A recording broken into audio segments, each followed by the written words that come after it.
l'enfant et l'adulte. Les enfants sont libres et les adultes ne le sont pas. La dernière personne sur Terre qui devrait être imbue de la mission d'enseigner à un enfant, c'est l'adulte. Les adultes devraient apprendre des enfants, non pas les éduquer au sens propre du terme. Nous sommes envoûtés par l'idée de la connaissance, mais la connaissance n'accorde pas forcément le bonheur. La connaissance ne fait que remplir l'esprit d'information. Les enfants sont déjà libres. Donc qui a besoin d'apprendre de qui? L'enfant doit-il apprendre de l'adulte toutes ces informations?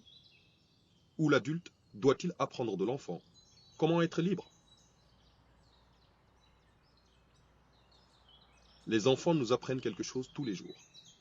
Et il n'y a que lorsque nous reconnaissons cela au plus profond de notre être, parce que c'est quelque chose de tellement fragile et difficile à comprendre, parce que nous entrons dans ce rôle dit de, entre guillemets, parent.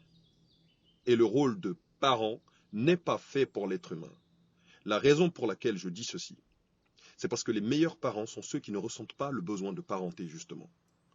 L'ultime parent est celui qui est devenu tellement complet en lui-même que juste sa présence et la présence de l'enfant, cette association inspire l'enfant afin qu'il emprunte le bon chemin.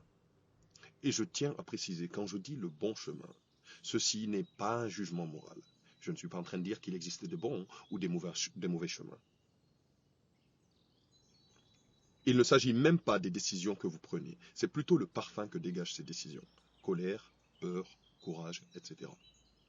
Quand un adulte atteint un certain niveau de sagesse, un certain niveau de réel examen personnel, de sincère examen personnel, alors il comprend qu'il a de moins en moins à apprendre à l'enfant. Et l'enfant apprend encore plus juste par cette association. L'idée que nous, êtres humains, savons comment élever nos enfants est tout bonnement ridicule. Observez bien et vous verrez par vous-même.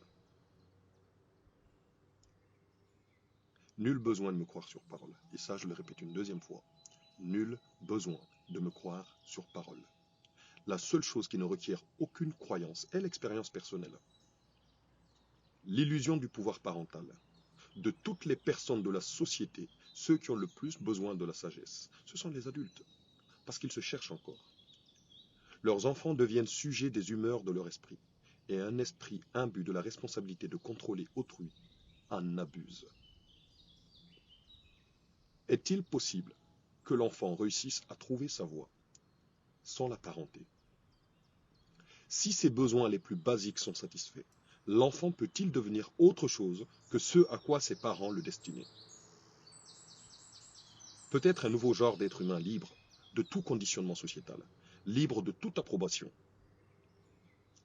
Peut-être que si les parents réalisaient le pouvoir de leur enfant, ils seraient plus à même d'apprendre d'eux. Et peut-être que si l'enfant comprenait l'étendue de ses propres pouvoirs, il refuserait tout enseignement de l'adulte ou du parent.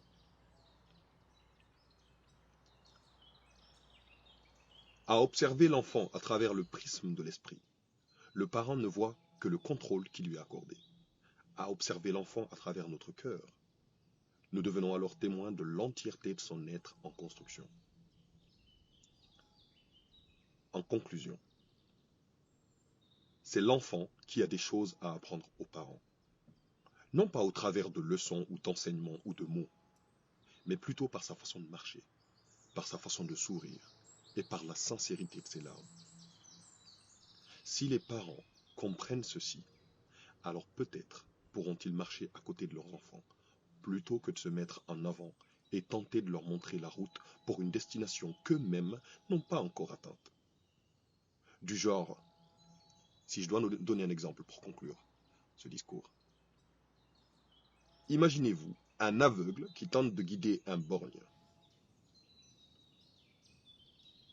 Je veux dire, comme je le disais tout haut, c'est tout bonnement ridicule.